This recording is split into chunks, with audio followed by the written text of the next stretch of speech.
Hello, I'm Dwayne Cotton with DwayneCotton.com, and we are in one of my properties right here. Let me show you something first. Enter at own risk, holes in the floor. Now that was an old sign from when we bought this house. The floors were actually in bad shape. And this is one major thing that I try to coach everyone on when you're desperate to get your first deal or maybe your next deal, because let's face it, in the world of real estate investing, inventory right now is hard to get. This house looked like a typical flip. I mean, it's in rough shape outside, inside everything was kind of tired and dirty, but no big deal. This is all bolt-on stuff.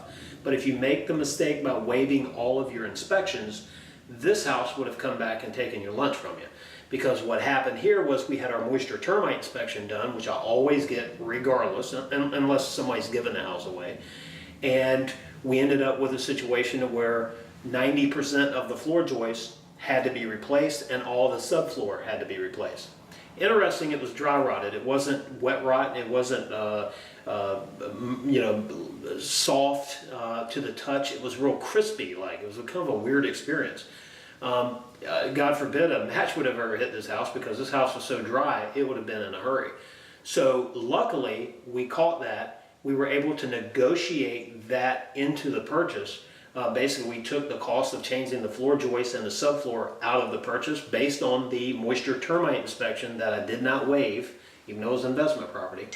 And we ended up with a situation to where we got a house at a decent price. Now, we still had to do the floor joists and the subfloor, but the key there was we got an estimate from our moisture termite company, and actually we can do it a little bit cheaper. So, we build in a little buffer there. So this sound is no longer relevant, but it's just there to warn people.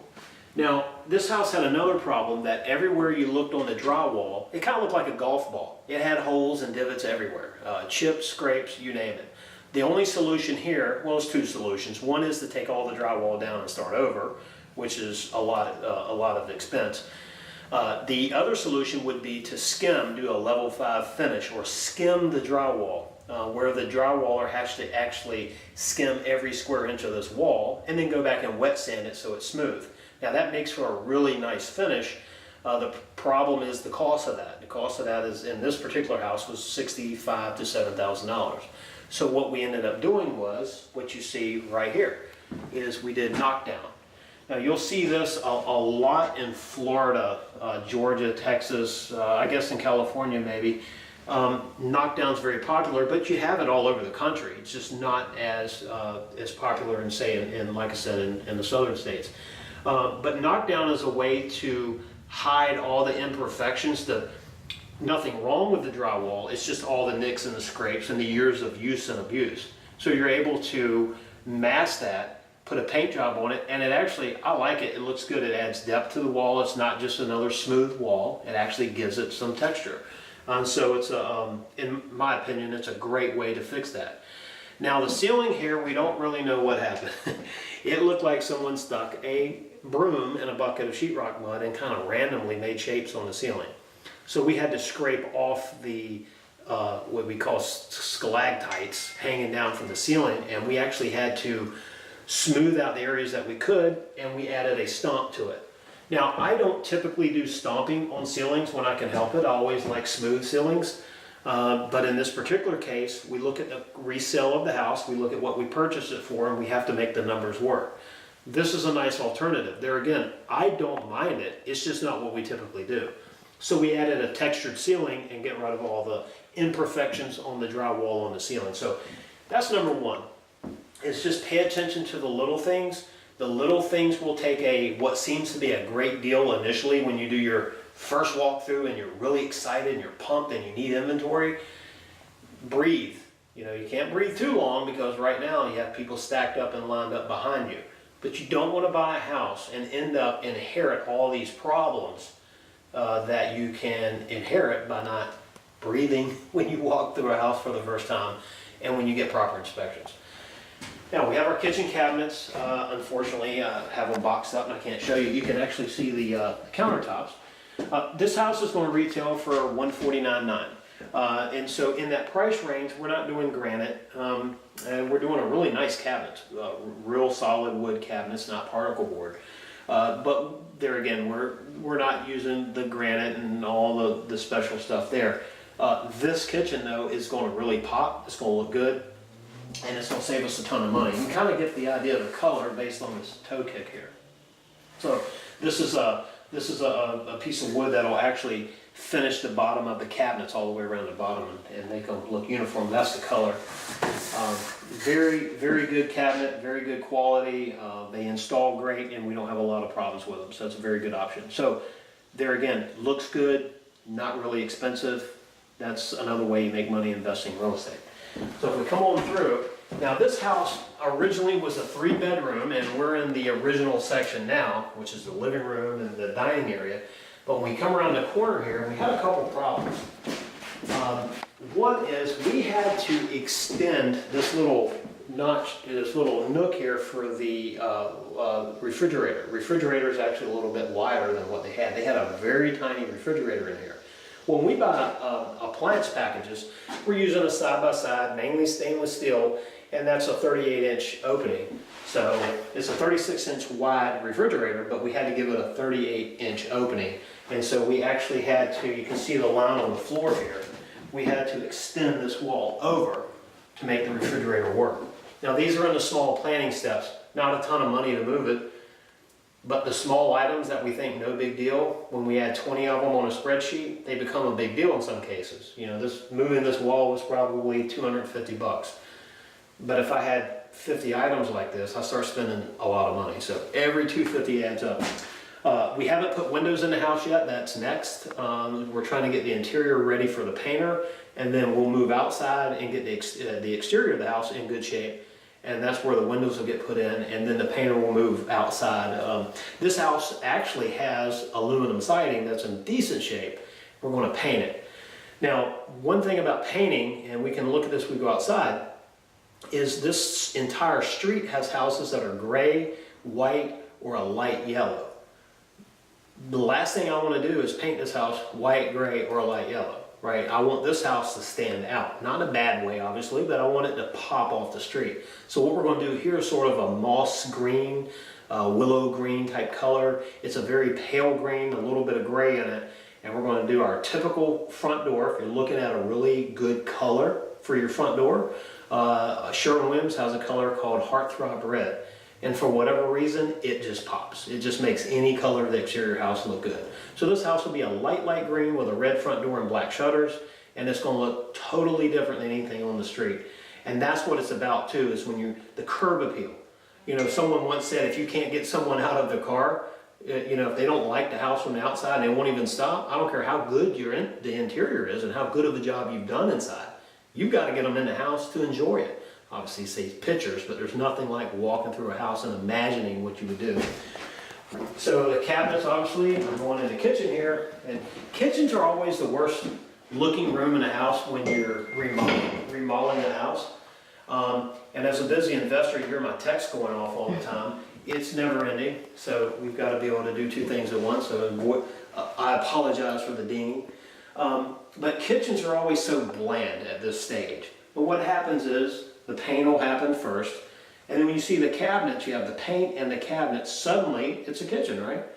We'll do our backsplash. That's going to go all the way around, and then we'll obviously do the floor, and we're ready to go. Now, some cases, it depends on the floor plan.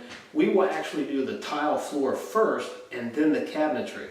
On this particular house, we're going to set the cabinets first, and then tile up to those. Now when you do that, you have to remember to adjust the height of the cabinet. You have to shim them so that you don't end up with a shorter feeling cabinet, because if you set the cabinet on the subfloor and shim it for level, it doesn't mean you're going to, you're not going to gain any height, because your tile is going to come up. You're going to have tile board and then the thin set and then the tile. So you're going to lose in some cases 3/4 of an inch of cabinet height. So you want to make sure that you adjust your cabinet height to match whatever flooring you're going to do. Or put the floor down first, set the cabinets on it. But if you're doing 50 houses a year, that little bit of extra tile adds to the bottom line. So it's one way to save on a lot of properties. On a single property, it's not going to save you a ton of money. And you've got to love the old light that was in here. We're thinking about keeping this one, but nah, we're going to put a really nice light. We actually, in kitchens, started using an LED dome light for two reasons. One is, I really don't like anything hanging down in a kitchen unless you have 9-foot ceilings. The other thing is with the cabinetry, you always end up with a globed light. So if you have a light with multiple globes on it, you end up with a lot of shadows over the cabinets. And so it might make the walls look like they have some imperfections in them, or the painter didn't do a good job. So we actually install a dome, LED dome, which casts the light against the ceiling and then down into the kitchen.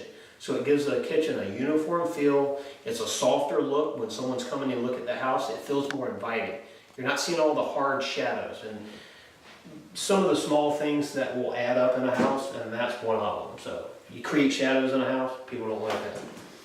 Now, this was the original back door of the house. This is how you went from the original house outside. So you'll see now that this is an addition back here. In a perfect world, we would have taken the panel down and drywalled, but the painter assures me that he can paint this paneling, and with the new ceiling and the new floor, it's going to look totally great. So the paneling in here is going to stay, and that's where we're at. Now we come into a room that I think the previous owner, well, I don't know if they designed it, but it was a sort of an afterthought. This used to be a utility room from the original house. So you came out of the original house in the back onto a porch, and you went through this door, and this was just a utility room. Now the only thing that was in here originally was the electrical panel. So what we've done is we've actually put new drywall against the house. For fire code, you've got to have the drywall on a load-bearing wall. So we actually had to do the drywall there. And that is for fire protection, by the way. It takes longer for fire to damage drywall, especially 5/8, than it does wood, obviously. So we had to do that. Now this room had no conditioning, no HVAC in it, so we added a supply duct right here. And I'll show you how we did that in just a minute. But we're on a slab, and this is a crawl space, so how do you get air in here? And I'll show you how we had to do it. And then the washer and dryer will go in here. Now, you can't see it right now, but what we had was, this was the original corner of the wall. So the wall came to this point and then turned and went back to this wall here. Well, when we put the drywall on the wall against the house, we actually salvaged some of the paneling. So we don't want to hodgepodge this room. We want drywall in one area and paneling in the other, not mixed and match. We actually framed in this corner here and brought the duct up through the crawl space and then into that room. Remember, there's a slab in there, so you can't get the duct through the floor. So we sacrificed about 1.5 feet by 1 foot of a corner, but we added conditioning in the laundry room. So totally worth losing the square footage for that. We have a back door to the house there. Now, forgive all the trash in here. You know, when we're working in a house, we like to try to clean up. Every couple 3 days, but in this case here, everybody's hustling, and cleaning up is going to happen in the end of the project. And it's just, I can't make everyone work overtime and push, and then I'll say, by the way, clean up everything at the end of the day. I kind of back off of that, but on a normal schedule, I would keep a very, very clean job site on a daily basis. Now, the next area that we had that we really didn't like originally. Now, when I walked through the house on day one, I didn't mind it. The day I closed on it, all of a sudden then I had second feelings about this bathroom here. But if you see this line right here, this was the original wall that went that way. So your bathroom was, you can see how wide it was. I can span it very easily. This reminded me of a bathroom in a camper. I mean, it was very, very, very tight. It was an insert shower that had a low ceiling to it, so you were cramped and you had to duck, and then the toilet was in a tight area. So what we did was said, okay, this is a pretty big room, we're willing to give up 2 feet of width, and so we extended this wall here, and now you walk into the bathroom, and guess what, we were able to frame in a normal shower that's going to get tile. We have a fiberglass base in here. A lot of times I'll do a tile base, but there again, in the price point of this house, I went with a fiberglass base. Nothing wrong with them. Actually, a lot easier to work with.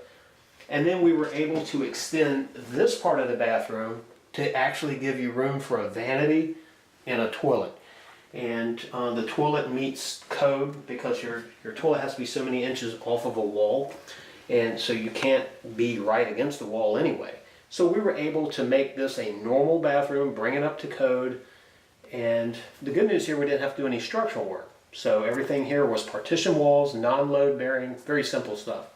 So this bathroom in here is going to be a real nice addition. Now when you're looking at price points on a home, $149,900 in this area that we're in is a really good price. And when you throw 4 bedrooms and 2 full baths into it and a detached garage, now you really start to sweeten the deal. So we think this house is going to sell in the first 3-4 days it's on the market. So obviously it's going to look like a more expensive house, but we're keeping the price competitive, so we have no issues with the appraisal. And on this case here, I want to sell it in a hurry. I don't necessarily want to let this house sit on the market for 4 to 6 months. Because if I look at what I'm going to spend in insurance and interest over that extra 4 months or maybe 5 months on the market, why don't I just reduce the price of the house on the front side? You know, and that's where a good real estate agent can help you out, and also doing comps for yourself. And you'll see that time on the market and for what a house sold, there's actually a mathematical way of figuring out where you need to price the house. CMAs are easy, but you need to also keep time on the market in there too. So if you don't want to hold it for 6 months, like the average house may have taken in that area, if you want to sell it right away, adjust your price down slightly, make it more appealing than your competition, and obviously do a good job inside the house, and bingo, you've got a good deal. And that's it for inside of our flip.